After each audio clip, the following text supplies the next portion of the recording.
absolute absurdity of Bitcoin is that you could have gone on holidays without internet connection for 7 days and none of this drop would have meant anything to your Bitcoin portfolio. It's at the same price as it was 7 days ago.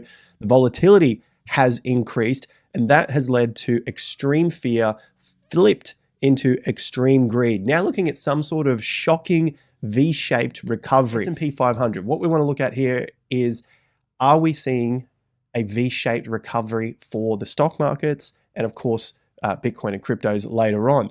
Now, while it's still too early to say if it's going to be a V-shaped recovery, there are some minor signs here that you're seeing a higher low being put in, you're seeing higher highs very marginally being put in for the S&P 500. And then we look towards the 50% level and the previous lows that might become resistance. That level is at 5,400 and roughly 20 to 50 points. So they're the lows and this is the 50% level. So closes above that level is going to be stronger for the case of a V-shaped recovery. However, yesterday's video, we also unpacked the possibility of a rally here to fall into a further decline. However, there is still plenty of support below this market. So I think one of the big things to watch out for, if that is the case, if we're going to see some sort of rejection at those levels, would then be how is the market perceiving this in terms of market sentiment? Are we seeing further fear, like extreme fear, or are we only seeing the price decline, yet the fear and greed index rising? Could be rising slightly. Maybe the reading here is around that 16, 17 like we saw over the last few days. And if the market falls in price, the fear and greed reading might be higher. Maybe it's sitting at 20 or 21, 22, right? So you would see on the fear and greed index reading, it's starting to climb up while the price moves down. This is what we saw at the bottom with BTC back in November of 2022. Price moved lower marginally from 17.5 in June down to 15.5 in November of 2022, yet the fear and greed index did not move lower, which meant that the market participants, your buyers, your investors, were seeing less fearful activity around those lows. This could be one of those opportunities for the S&P 500, for the NASDAQ as well. Obviously, we need to see how the market reacts to this particular price here at roughly 5,420 points. But so far, in terms of the short term, you've got a small higher low here, higher highs forming. Let's see how it plays out over the next few days, of course. These lows, they typically form on extreme fearful news. All that news came out over the weekend, then on Monday as well. That was the Japanese carry trade, the yen there, basically Japanese investors selling off US stocks to then go and buy yen, which then dropped the US dollar. And they were then putting their money back into paying off loans in Japan. That's basically what the theory has been so far. And that came out so far at that bottom.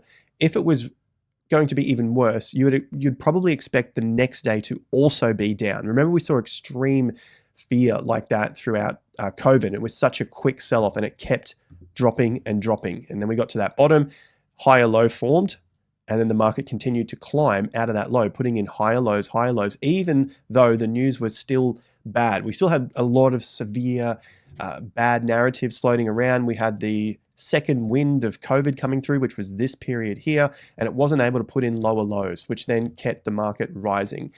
So in terms of a V-shaped recovery, potentially early days here for the stock market. For Bitcoin, things looking a little bit different there. And we are seeing signs of price support levels being recovered there from BTC. So S&P 500, not looking too bad. The NASDAQ also bouncing off the 50% here from the October low, which was another very severe time in the market. There was a lot of fear there with another Middle East conflict. And we also heard about Middle East conflicts here and Middle East conflicts here. Meanwhile, we're still getting higher lows forming. Another dip after the rally. Again, same sort of analysis here, low to high. Looking at the 50%, 19,200 points. You've also got a few lows back here at 18,900. So let's see whether it can recover from there. Maybe drop, put in another higher low, and then continue to recover. Bitcoin attempting to create a V-shaped recovery. So what are some of those signs here? If we have a look at the 50% levels most importantly. Wednesday was a little concerning for altcoins and of course Ethereum as well. For BTC, it was still holding up above that critical low, which we covered on the channel at 53,500. Monday, extreme day down. I had no way of predicting that the market would hit $49,100. The good news is, looking at strength and weakness on a price chart, the strength started to show very, very slightly that there was a close above the low on the 5th of July. So that was another pretty significant day down. And the fact that the market ran down and then was bought up to close above that level is a really, really good sign. So although it was early days and you could never tell, like maybe it just started to fade out the following day, that's one of the first things that you want to see. So if you ever experience another flash crash like we saw on Monday, look towards a significant swing bottom using your swing indicator here, and then see whether the day closes at that level. You can't make that decision within the day. And I know a lot are trying to make the decision on the fly.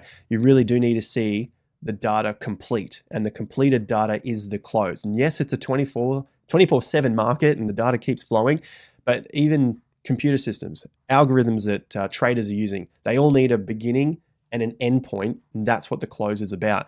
And so you've got a close above that low, very significant sign. Don't underestimate that whatsoever.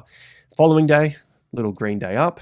The reversal here, the red, slightly lower volume here using Kraken, one of the big ones in the US. And then what we just saw was a big move to the upside, 12%, nearly about $8,000 on the day, top to bottom, and then a close above the 50%. Good sign. That's what we talked about yesterday, 59,500. And then the big one that I was hopeful for over the coming days or even weeks, which happened in 24 hours. We've got one close so far above 61,400. That is a very key level. It's above all these previous lows. It's the 50% for the entire correction now using that Monday bottom. We had the May low here, the July low, now the August low, so 49, and that's the 50% right through the middle. So that's a critical level that Bitcoin continues to consolidate above. That's what it was doing here back in late July before we had the flash crash and then the bounce back above. And of course, to consolidate above this level is going to seem far more strong for that move to the upside. So there was a little confusion in yesterday's video looking at price predictions. I don't like to predict price. I don't like to say Bitcoin is going to hit $150,000 this cycle, or Bitcoin is going to dump to $40,000 in a correction. I don't know where it's going to move to. What I like to use price for is, or the price levels, is to show me signs of strength and weakness. Strength, although it was as scary as it was on Monday, I think 49,000, strength is price action above 44,600, which is the bull market support level. Anything under that level, or closes on a weekly or monthly basis, is going to be pretty severe consequences for the Bitcoin market, right? Because that is my flipping point. That flipping point for the bull and the bear market, underneath that level, not great signs. But I said that on a weekly or a monthly basis. In 2021, Bitcoin did drop under the 50% level, so when it crashed here, but on a longer term basis, on a monthly basis, it didn't close under those levels. So the market continued up because it was showing signs of strength to the upside. So fast forward to where we are today. I mean, in the last 24 hours, things are obviously looking much, much rosy again. People are not as freaked out, and they're trying to get onto some altcoins now. So flipping over to altcoins, ETH has done the first thing it needed to do, get above $2,500 for a daily close. That was the 50% level. So on the dailies, it closed under it for 1, 2, 3, and then reversed. And now the next tackle is 28. You can see all the lows forming here, which even lines up with the 50% of this move, top to bottom, exactly on that point. That's why these 50% are so vitally important for analysis. I mean, that's what I use every single day in all of my trading to look at the strength and the weakness. So the strong part here for ETH is that it's above the 50% of the entire bull market range. Now, in terms of the next range, which is vitally important, it's all of these lows here at about 2,800, call it 29. And the other reason why that's extremely important for ETH is because it's the 50% level of the bear market range. We know for Bitcoin, it's well and truly above that. It's hit a new all-time high, so it's set its own 50% level now. But for ETH, this 50% level is at 2874. So as I said, call it 2900. Set your alerts. If you can get some closes on ETH, or if ETH can get the closes above 2900, that's going to set it up in a much stronger position for this next move forward.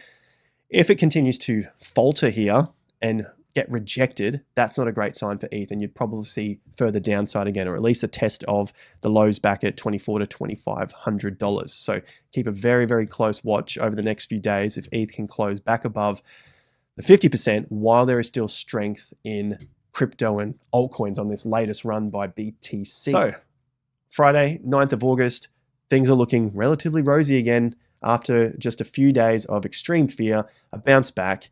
Like, subscribe at the next video. Don't go anywhere. Things are looking pretty rosy once again, as this, of course, is the volatility of cryptocurrencies. Have a fantastic weekend, and I'll see you back on the channel real soon. Take care and peace out.